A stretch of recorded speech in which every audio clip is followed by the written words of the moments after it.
अस्सलाम वालेकुम फ्रेंड्स, मेरा नाम है एहसन मुज्तबा और मैं आपको अपने चैनल में खुशामदीद कहता हूँ। Today's my topic is usage of present simple tense.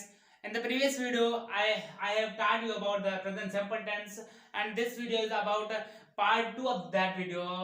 Means present simple tense. Part 2 of the present simple tense. So let's start that. What are the uses of present simple tense? There are 4 uses of present simple tense. First is habit and routine actions.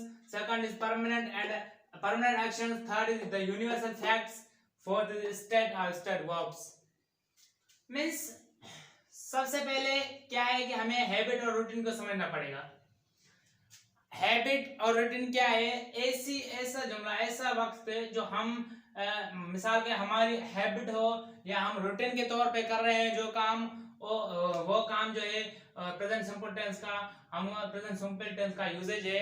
मतलब कि हम जो present habit जो हमारी है, वो habit को specify करने के लिए हम प्रेजेंट सिंपल यूज करते हैं और रूटीन को भी स्पेसिफाई करने के लिए हम प्रेजेंट सिंपल यूज करते हैं। अब कैसे? अब एग्जांपल देखेंगे। ही drinks T every morning. Mean वो चाय पीता है हर सुबह। मतलब कि डेली की उसकी रूटीन हो गई, वो हर रोज चाय पीता है, ना कि कभी ऐसे नहीं है कि आज पीता कल नहीं पीता। मीन्स हर रोज वो चाय पीता है, उसकी एक रूटीन बनी हुई है। तो ये उसकी रूटीन है, तो ये इसमें प्रेजेंट सिंपल का यूजेज है। दूसरा एग्जांपल आप देखें तो एमा गोज स्कूल डेली। एमा हर रोज स्कूल जाती है। मीन्स उसकी एक हैबिट बन चुकी है, उसकी एक हैबिट है, वो हमेशा स्कूल जाती है, वो कभी मिस नहीं करती स्कूल को। ये तो हैबिट उसकी हो गई, तो उसके लिए भी हम प्रेजेंट सिंपल टेंस यूज करेंगे। अब इनमें आ जाती है जो मिसाल मैंने यहाँ लिखी है, इनमें जो आ जाते हैं हमारे एडवर्ब्स, या ये एडवर्ब्स जो आ जाते हैं। अब एडवर्ब बहुत किस्म के हैं कि हम जैसे कि ऑलवेज हम लिखते हैं, या हम वेरी लिखते हैं, या हम डेली लिखते हैं। तो ये जो है ये एडवर्ब्स, इनकी जो स्पेसिफाई इनको हैबिट और रूटीन को कर रहा है, लेकिन ये मतलब कि 100% कर रहा है। डेली का कह रहा हूँ या ऑलवेज का कह रहा हूँ तो 100%, मतलब कि ऑलवेज मीन्स हमेशा, वो उस चीज को मिस नहीं करता। तो ऑलवेज मीन्स 100% वो काम करता है। और दूसरी चीज एवरी, डेली, और दूसरा है सम टाइम।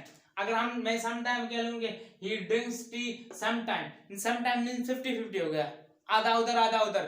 तो ये नहीं होगा कि हर रोज वो चाय पीता है। सम टाइम मीन्स कभी कभी वो चाय पीता है। तो ये उसकी इसमें हैबिट में आ जा रहा है, लेकिन वो रूटीन नहीं बनेगी, इसलिए वो 50-50 हो जाएगा। तो इनमें जो एडवर्ब है उनका खास ख्याल रखना है आपको। दूसरे भी एडवर्ब इनमें यूज हो सकते हैं, जैसे रेयरली। अब रेयरली कह लें तो आई थिंक इसको 2 या 5% इसका हैबिट होगी कि रेयरली वो चाय पीता है। मतलब कि चाय कभी कभार पीता है, वो रेयरली चाय पीता है। तो ये 2 या 5% होगा इस हैबिट से। तो दूसरा यूजेज है परमानेंट यूज पे आते हैं परमानेंट एक्शंस। अब परमानेंट एक्शन क्या है? मिसाल के तौर पर हमारा जो परमानेंट एक काम हो, ना कि टेम्पररी हो, कि हमारा परमानेंट एक काम हो, उसे हम परमानेंट एक्शन, वो जो यूजेज है उसके लिए भी हम प्रेजेंट सिंपल यूज करते हैं। परमानेंट एक्शन के लिए हम प्रेजेंट सिंपल यूज करते हैं। आई लिव्स इन लंदन, मैं लंदन में रहता हूं। अब ये टेम्पररी नहीं है। मिसाल ये देख लें कि आप ये पॉइंट मैं आपको, ये फ्यूचर, ये पास्ट, ये प्रेजेंट, मीन्स नाउ। अब मैं पास्ट से भी रहता आया हूं लंदन में, अभी भी रहता हूं और फ्यूचर में भी रहूंगा। इट मीन के ये एक मेरा परमानेंट एक्शन हो गया, मैं हमेशा के लिए रहता हूं। मेरा टेम्पररी एक्शन नहीं है, इसलिए जो परमानेंट एक्शन है इसके लिए भी हम प्रेजेंट सिंपल यूज करेंगे। दूसरा इसका एग्जांपल, आई टीच इंग्लिश, मैं इंग्लिश पढ़ाता हूं। मीन्स इट मीन के परमानेंट एक्शन में आ जाता है। मेरी ये टेम्पररी जॉब नहीं है, ये मेरी एक मेरा पैशन है, प्रोफेशन मेरा बन गया है और मैं हमेशा के लिए इंग्लिश पढ़ाता रहूंगा, हमेशा के लिए इंग्लिश की टीचिंग करता रहूंगा। इट मीन के मैं पास्ट में भी करता रहा हूँ और नाउ भी कर रहा हूँ और फ्यूचर में भी कर रहा हूँ कि मेरा एक परमानेंट सा एक काम चल रहा है, जॉब चल रही है, तो ये परमानेंट भी प्रेजेंट सिंपल यूज होगा। परमानेंट में भी परमानेंट एक्शन है, आई टीच इंग्लिश, इसके लिए भी प्रेजेंट सिंपल यूज करेंगे हम। अब the third usage of the present simple is that the universal facts. What is universal facts? There are many facts, but the universal facts means the facts of the words. All the word means it is not any person or anything. It's all of the word. Means sun rises in the east. We must not say that sun rose in the east. It mean के सन जो है, जो सूरज है वो आज east से निकला है, लेकिन शायद कल वो वेस्ट से निकला है, लेकिन वेस्ट से नहीं निकलेगा। इसलिए हमें पता है कि यूनिवर्सल फैक्ट है, इसलिए हमें जरूरी है कि मस्ट है कि हम इसके लिए प्रेजेंट सिंपल यूज करें, ना कि कोई और tense.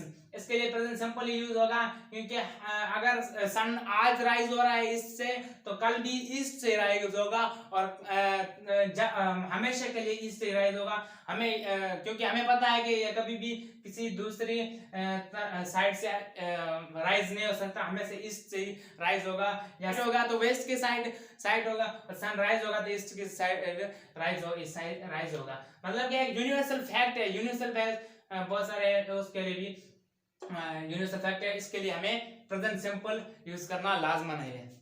The fourth and most important usage is state verbs.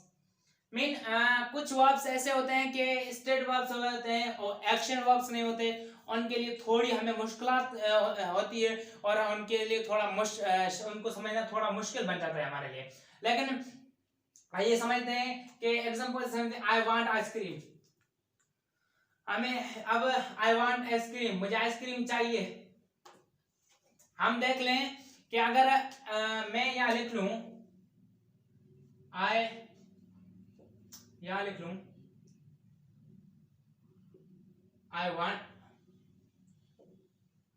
M wanting ice cream.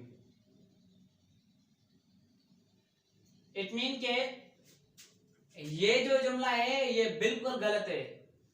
आप कभी भी ये मिस्टेक ना कीजिएगा कि आई एम वांटिंग आइसक्रीम, ये कभी भी नहीं हो सकता है, क्योंकि ये स्टेट वर्ब्स हैं और स्टेट वर्ब्स जो हैं वो हमेशा के लिए प्रेजेंट सिंपल से यूज हो सकते हैं, दूसरे से नहीं। जैसे कि I want ice cream, I love my country, I like my country, I dislike your hobbies. मतलब कि ऐसे बहुत सारे आ जाते हैं एग्जांपल, इनसे भी ज्यादा और भी एग्जांपल्स हो सकते हैं। आई वांट आइसक्रीम, अब वांट जो है ये वांट प्रेजेंट सिंपल में यूज होगा, क्योंकि जो स्टेट वर्ब्स होते हैं वो प्रेजेंट सिंपल में यूज होते हैं, उनकी कंटिन्यूस में कभी भी यूजेज नहीं हो सकती, वो हमेशा प्रेजेंट सिंपल में ही यूज हमें करना होगा। तो यही है इनकी यूजेज, फोर यूजेज थी इनकी और मैंने आपको समझा दी। और जो फिफ्थ यूजेज है वो ये कि हमें इडियम्स और फ्रेज में भी यूज करते हैं यूजेज ऑफ प्रेजेंट, उस पे भी प्रेजेंट सिंपल यूज करते हैं। वो कैसे है कि जैसे हम कहते हैं कि ऑनेस्टी इज बेस्ट पॉलिसी, और ऐसे बहुत से इडियम्स हैं या फ्रेज हैं जो हम कहते हैं वो और प्रेजेंट सिंपल में होते हैं। तो हमें मस्ट याद रखना है कि चाहिए कि इडियम्स और फ्रेज भी प्रेजेंट सिंपल टेंस के यूजेज हैं। तो यही थे यूजेज आज की जो आपने लर्न किए हैं। उम्मीद है आपको जो वीडियो पसंद आई होगी और आपको समझ आया होगा। अगर कोई क्वेरी या कोई क्वेश्चन हो तो आप कमेंट इनबॉक्स में पूछ सकते हैं मुझसे और मैं इंशाल्लाह आपको रिप्लाई